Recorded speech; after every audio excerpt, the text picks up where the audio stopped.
Umewahi kupata damu ya hedhi yenye mabonge mabonge ya damu? Wakati mwingine inaambatana na harufu mbaya, wakati mwingine inaambatana na maumivu makali sana.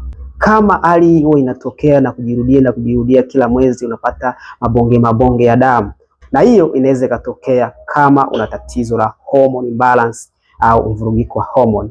Hii ni kwa sababu homoni zikivurugika huwa zinapelekea mfuko wa kizazi kuwa mnene, kupelekea damu kutoka kwa wingi, lakini pia kuwa na mabonge mabonge. Na jambo lingine ni kuwa na maambukizi kwenye via vya uzazi, hasa PID. Unapokuwa na maambukizi haya huwa yanapelekea kupata harufu mbaya wakati wa hedhi, yanapelekea kupata maumivu makali sana wakati wa hedhi, lakini pia inaweza kufanya kupata damu yenye mabonge mabonge ya damu.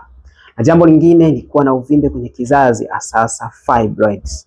Unapokuwa na uvimbe kwenye kizazi huwa unapelekea kupata damu yenye mabonge mabonge, lakini pia huwa inasababisha kupata maumivu makali sana, maumivu ambayo si ya kawaida wakati wa hedhi. Kwa hiyo kama huwa hii hali inajitokeza mara kwa mara, unaweza ukachukua namba kwenye profile tukawasiliana, nikakupatia ushauri na msaada.